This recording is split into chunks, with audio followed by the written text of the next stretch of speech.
Ils se soumirent volontairement au tirage au sort. Vous pourriez objecter que si l'on tirait au sort, ils n'avaient pas le choix, ils devaient l'accepter, que cela leur plaisait ou non. Mais le point essentiel est qu'ils se livrèrent volontiers à cette méthode. C'était une offrande volontaire, spontanée au Seigneur. Pas de contrainte ici, aucune loi, aucun légalisme, c'était simplement de la bonne volonté. Êtes-vous prêts, frères et sœurs, à cause de votre propre cœur, à répondre et à dire sans aucune contestation, sans aucune crainte des conséquences si vous le faites? Oui, je vais jusqu'au bout avec le Seigneur. Je veillerai à ce que le Seigneur obtienne tout ce qu'il désire en ce qui me concerne. Cela peut signifier beaucoup. Cela peut impliquer beaucoup. Mais le Seigneur ne vous demande pas de faire. Il attend simplement ceci. Une offrande volontaire, un trésor particulier pour lui. Parce que c'est volontaire. Que signifiait vivre à Jérusalem, en d'autres termes, vivre au cœur même du témoignage? Étant donné que la muraille représente le témoignage, le peuple venant demeurer à l'intérieur de la muraille dans Jérusalem représentait réellement un mouvement spirituel, à savoir qu'il y a ceux qui sont prêts à vivre en plein cœur du témoignage. C'était nécessaire, et c'est toujours nécessaire pour le Seigneur que certains fassent cela, venir au cœur même du témoignage, être là, à la place de la responsabilité concernant ce dernier. Il y a la nécessité que le témoignage soit pris en main avec un sens de responsabilité en faveur de sa continuation, afin qu'il soit conservé intact, protégé, servi, et qu'il soit pourvu à ses besoins. Si vous considérez les détails concernant ceux qui vinrent y habiter, vous vous rendez compte de leur ministère varié. Je ne peux pas maintenant m'occuper du détail, mais vous verrez les ministères variés qui furent représentés par ceux qui vinrent habiter dans Jérusalem. Ils y vinrent pour accomplir un ministère spirituel à l'intérieur, et pour y assumer une responsabilité. C'était une chose dont le témoignage avait besoin. Mais un grand prix y était attaché. Tous n'étaient pas prêts à cela. Pas du tout.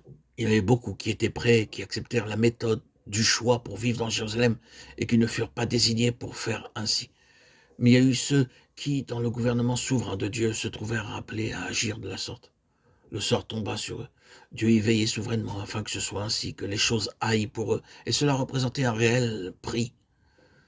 C'était, de loin, bien plus agréable de vivre en dehors de Jérusalem qu'en dedans. Ces hommes vinrent dans la ville, ce jour-là, où on devait tirer au sort, prêts à accepter le résultat comme la volonté de Dieu à leur égard. Et ensuite on tira au sort, et il tomba sur eux pour qu'ils viennent vivre dans la ville. Ah, je peux imaginer certains de ces hommes retournant dans leur habitation suburbaine et se demandant ce que sera la réaction au foyer à cet égard, disant à leur épouse, ma chérie, nous devons aller vivre dans la ville, nous devons déménager, aller à Jérusalem. Le sort est tombé sur nous. Ah, et bien naturellement, le genre convenable d'épouse répondrait ceci. Oh mon chéri, c'était un sujet de prière, n'est-ce pas? Nous avons prié à ce sujet disant que si cela devait être notre part, le Seigneur agirait souverainement. S'il nous voulait là, il ferait tomber le sort sur nous. C'était devant le Seigneur. C'est très bien. Le Seigneur le veut. Bien entendu, cela signifie laisser notre gentille petite maison de campagne, notre joli jardin et perdre ce cercle d'amis que nous avons ici autour de nous. Mais cependant, le Seigneur a mis cela sur nous et nous ne devons pas le faire avec des murmures. Mais il y a les enfants. Peut-être est-ce là la partie la plus difficile. Les enfants, ils doivent perdre tant de choses.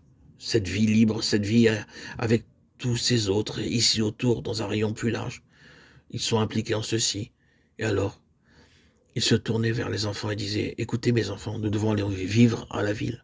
Nous devons quitter la campagne, le jardin et toutes ces autres choses et aller à Jérusalem pour le Seigneur, car le Seigneur le désire. Ils étaient des parents très heureux, ceux à qui les enfants disaient, oui, nous réalisons que votre consécration, Seigneur, vous coûte quelque chose. Elle signifie beaucoup pour vous. Et si nous sommes impliqués en cela, eh bien, naturellement, cela signifie beaucoup pour nous. Mais nous sommes avec vous dans la chose. Je ne pense pas dire que ce soit tout de l'imagination. Je suis tout à fait sûr que c'était une chose coûteuse d'aller habiter à Jérusalem. Et c'est toujours coûteux de vivre au cœur du témoignage. Ceux qui agissent ainsi doivent renoncer à bien des choses que d'autres peuvent avoir. Vous perdez le large cercle d'amis quand vous avancez en plein cœur des intérêts du Seigneur. Il y a beaucoup de gens qui ne comprennent pas que vous fassiez cette chose-là. Ils vous considèrent comme fou. Vous perdez leur confiance. Ils ne peuvent pas croire que le chemin que vous prenez est bon. Et ils discutent. Assurément, ce n'est pas la volonté du Seigneur pour vous. Oui, vous perdez beaucoup d'amis. Et vous pouvez perdre bien d'autres choses. Vous pouvez y impliquer également vos enfants. Ils peuvent perdre beaucoup si vous marchez entièrement avec le Seigneur. Mais écoutez, ils seront mon trésor particulier. Être un trésor particulier pour le Seigneur contrebalance sûrement la facture et a bien plus de valeur que la facture elle-même. Si vous continuez avec le Seigneur, cela signifie qu'il y a bien des choses que vous aimeriez avoir, des choses tout à fait légitimes et justes au sujet desquelles il n'y a rien à redire, mais que vous devez lâcher du fait que vous êtes tout entier et absolu pour le Seigneur. Et si vous en impliquez d'autres dans la souffrance et le prix de tout cela, c'est là une gorgée très amère de la coupe. Il n'y a rien qui indique que ces gens qui furent choisis pour aller habiter à Jérusalem n'aient pas eu un peu de lutte à ce sujet, que cela ne leur ait pas coûté quelque chose. Mais le fait est que par leur empressement à continuer avec le Seigneur, ils ont triomphé de tout.